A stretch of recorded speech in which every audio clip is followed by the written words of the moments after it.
तो जनाब, आप शमशान गए थे और वहां पर आपने लाश देखी।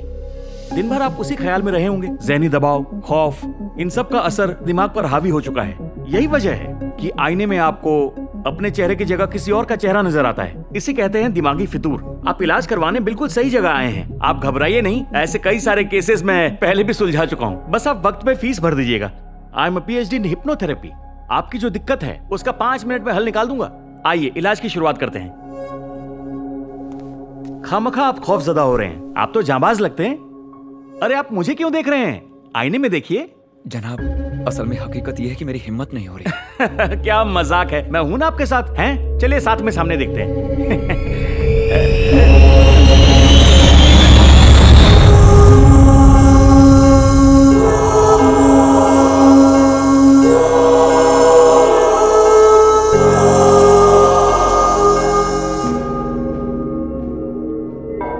फादर, आईने में जो लड़की दिख रही है, क्या उसकी मौत हो चुकी है? और क्या उसकी आत्मा मेरे अंदर समा चुकी है? सिस्टर, आप तशरीफ ले जाइए। माय डॉटर, मैं आपकी उलझन समझ सकता हूँ कि आप किस जद्दोजहद से गुजर रही हैं। दरअसल एक गैर रूह ने आपके जिस्म पर कब्जा कर लिया है, और अक्सर ऐसा तभी होता है जब आप किसी ऐसे इलाके से गुजरते हैं जहाँ हाल ही में किसी की मौत हुई हो। मुर्दे की रूह कमजोर शख्सियत देखकर उसे काबिज कर लेती है। ऐसी तमाम रूहों को एंजल या डीमन नहीं, जिन्नात कहते हैं। बाइबल के हिसाब से तो इंसान की मौत के बाद उसकी रूह परवरदिगार के सामने पेश की जाती है। वहाँ उसकी तरबियत और शख्सियत को देखकर उसे जन्नत मिलेगी या दोज़ख, इसका फैसला किया जाता है। रब के यही कायदे हैं। मगर किसी इंसान की रूह इस सरजमी पर रहकर ही किसी दूसरे शख्स के जिस्म को काबिज कर लें, इस मुतालिक बाइबल में कोई जिक्र नहीं है। लेकिन कायनात में ऐसा बहुत कुछ होता है जिसे देखकर आलिम फाजिल भी चकरा जाते हैं। आज से 400 साल पहले ग्रीस के एक गांव में एक बच्चे को आईने में एक बड़े शख्स का अक्स नजर आया। उस गांव की आवाम ने खौफजदा होकर उस बच्चे का कत्ल कर दिया। इस वाकये को एक किताब में लिखा गया है जिसे मैंने पढ़ा था। आज उसे सामने देख रहा हूँ। अच्छा अर्जुन, जैसे ही मैं हिप्नोटाइज करूंगा आपको नींद आ जाएगी। उसके बाद मैं आपका दिमाग पढ़ूंगा और फिर जो आदमी आपको इसमें दिखाई दे रहा है उसके बारे में जानने की कोशिश करूंगा। ये सब जानने के बाद ही आपका इलाज कैसे करना है ये तय करूंगा। अब आप गौर से मेरे अंगूठे को देखिए। देखिए, आपको नींद आ रही है। आपकी पलकें भारी हो रही हैं। सो जाइए, गहरी नींद में खो जाइए। अब मैं आपसे कुछ सवाल पूछूंगा। रिलैक्स। आईने में जो शख्स दिखाई दे रहा है, क्या उसे पहले कहीं देखा है आपने?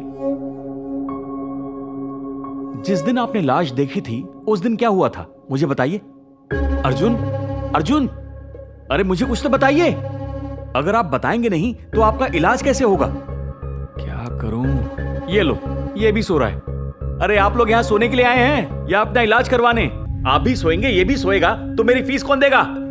जैसे जैसे साइंस एडवांस होता जा रहा है, दुनिया के कोने कोने में होने वाले ऐसे वाकये सोशल मीडिया के जरिए सामने आने लगे हैं और लोग रूहों पर यकीन करने लगे हैं। माय डॉटर, तुम बेफिक्र रहो। आज की मेडिकल साइंस ने बहुत तरक्की कर ली है। इसका भी कोई ना कोई उम्दा इलाज जरूर होगा। जब भी ऐसी मुश्किलें आए तो ऊपर वाले पर पूरा यकीन रखो। आज नहीं तो कल देखना तुम पूरी तरह ठीक हो जाओगी। You will be alright. God bless you my child. ये बहुत ही संजीदा केस है। अगर आप मेरा साथ नहीं देंगे तो मैं कुछ भी नहीं कर पाऊंगा। आप दोनों इसी तरह फंसे रहेंगे। मेरी बात को समझने की कोशिश कीजिए। अबे चिल्ला क्यों रहा है बे?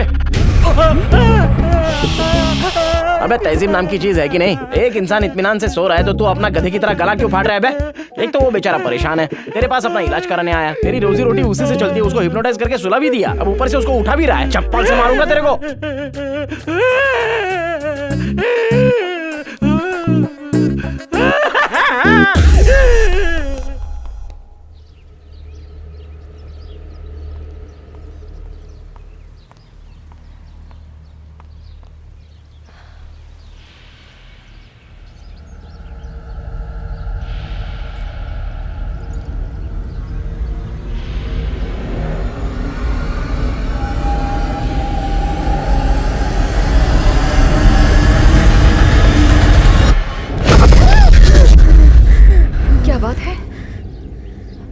कुछ नहीं, बस दरवाजा खोल रही थी तभी आप आ गए।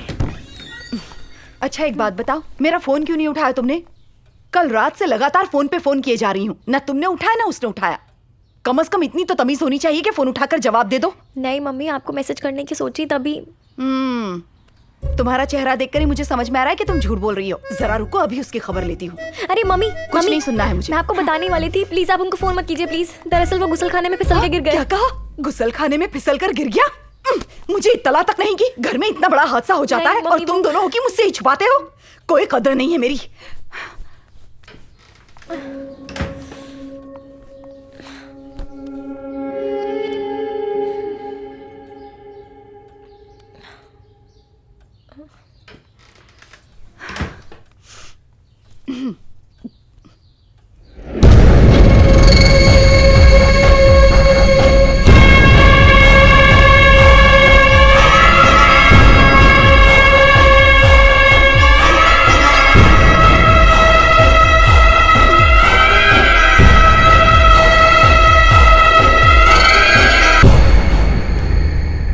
हेलो।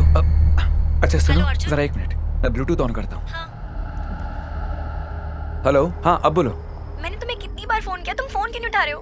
पता है मैं कितनी परेशान हो रही हूँ। मैंने बताया तो था कि हिप्नोटिज्म सेंटर जा रहा हूँ। ओके ओके, क्या कहा उन्होंने? हाँ, थेरेपी की शुरुआत हो चुकी है, बोले जल्द ही तबीयत दुरुस्त हो जाएगी। अच्छा, पादरी ने क्या और क्या कहेंगे? उन्होंने कहा फिक्र मत करो और हिम्मत से काम लो। मेरी बातों बातों में तो बताना ही भूल गई, तुम्हारी मम्मी आई हुई है तुमसे मिलने। क्या बात कर रही हो? हम फोन नहीं उठा रहे थे तो बहुत परेशान हो रही थी। वो बहुत पूछ रही थी तो मैंने बता दिया कि तुम गुसलखाने में फिसल के गिर गए। वो कुछ पूछेंगे ना तो तुम भी ये कहना। ठीक है, मैं देख लूंगा। अर्जुन, मुझे बहुत डर लग रहा है, प्लीज तुम जल्दी आ जाओ। सुनो, मैं यहाँ से श्मशान जा रहा हूँ, पता लगाने की हमारी दिक्कत की जड़ वहीं तो नहीं है। तुम फिक्र मत करो, मैं शाम तक लौट आऊंगा।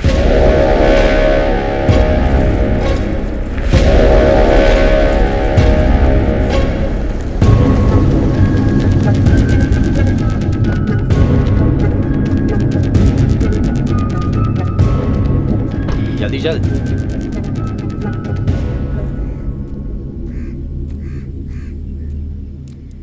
माता जी, क्या यहाँ आजकल में किसी जवान आदमी औरत की लाशें आई? इसी बात की शिनाख्त के लिए थानेदार मेरे बेटे को गिरफ्तार करके ले गए। उस एक्सीडेंट के बाद तो हमारी नाक में दम कर दिया है। 2 लोग हादसे में मर गए तो उसमें हमारी क्या गलती? जो आता है बार बार यही सवाल पूछता है। जाओ यहाँ से। शुक्रिया माता जी।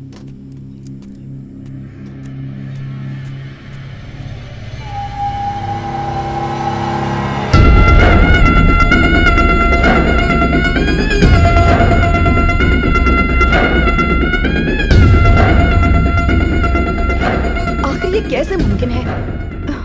आईने में जब मैंने बहू को देखा तो मुझे इसका अक्स दिखाई दिया। ये कैसा अजूबा है डॉक्टर साहब? कहीं मेरी बहू पर बुरा साया तो बुरा नहीं पड़ साया? गया? नहीं नहीं मेरा मतलब किसी तरह की कोई रूहानी नहीं। ताकत। अब क्या करूं डॉक्टर साहब? जब से ये देखा है मुझे बड़ी बेचैनी हो रही है। मैंने अपनी जिंदगी में ऐसा पेचीदा केस आज तक नहीं देखा। तो अब क्या किया जाए? हाँ, दिया का पूरा सिटी स्कैन करवा लेते हैं। आप बेटे से कहिए कि दिया को यहाँ ले आए। ठीक है। फोन कीजिए और स्पीकर पे रखिए।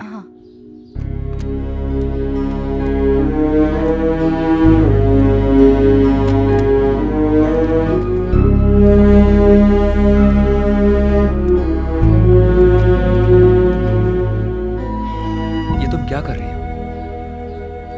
ये सारी तस्वीरें देख के मुझे बहुत डर लग रहा है। तस्वीरों से भला क्या डरना? हौसला रखो, सब ठीक हो जाएगा। माँ का हेलो बेटा। हेलो। हाँ माँ, फरमाइए। सुनो बेटा, इस वक्त कहाँ हो तुम? माँ, मैं घर पे ही हूँ। वो सुबह बाथरूम हाँ में- हाँ ठीक है। माफी It's चाहती okay. हूँ। अब मेरी बात जरा गौर से सुनो। आज सुबह मैं तुम दोनों से मिलने घर आई थी। मैंने आईने में देखा तो बहू की जगह कोई और लड़की दिखाई दी। मैं तब से बहुत खौफजदा हूँ। कुछ समझ में नहीं आया।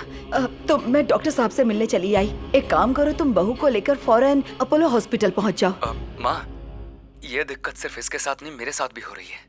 मुझे भी आईने में किसी और का अक्स दिखाई दे रहा है।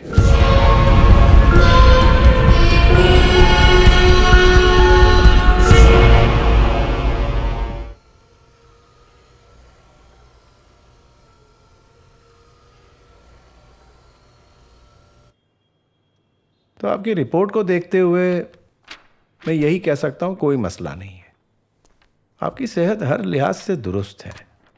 It's a psychological problem. तो डॉक्टर इसका मतलब हमें जो दिख रहा है वो सिर्फ हमारा वहम है? मैं आता हूँ उस मुद्दे पे, लेकिन उससे पहले आपको एक बात अपने जहन में अच्छी तरह बिठानी होगी। गोस्ट जैसी कोई चीज़ नहीं होती। इंसान के मरने के बाद उसकी रूह को ही हम गोस्ट कहते हैं। जब भी कोई दिमागी बीमारी होती है तो हमको लगता है कि ये कोई रूहानी ताकत का असर है, पर साइंस इसे नहीं मानता। ये सिर्फ हार्मोनल चेंज से होता है या ये केमिकल इम्बैलेंस की वजह से भी हो सकता है, मगर हम इसे ठीक करने की कोशिश करेंगे। हम तय तक जाएंगे। मगर एक बात कहूँगा, ये है बिल्कुल अलहदा केस।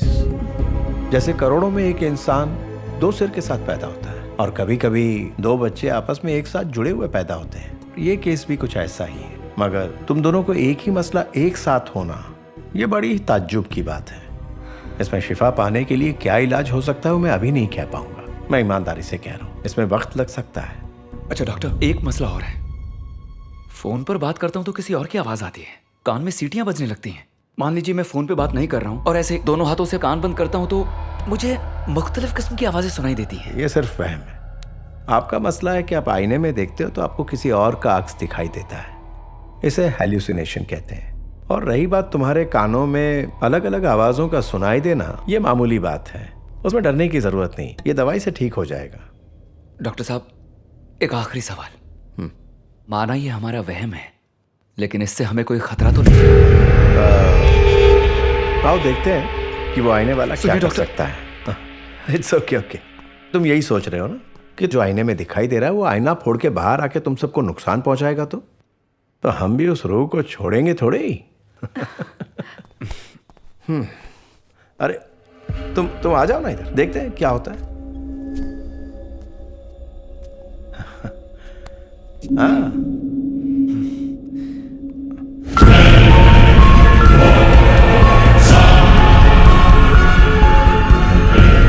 ये तो जैसे कोई करिश्मा है।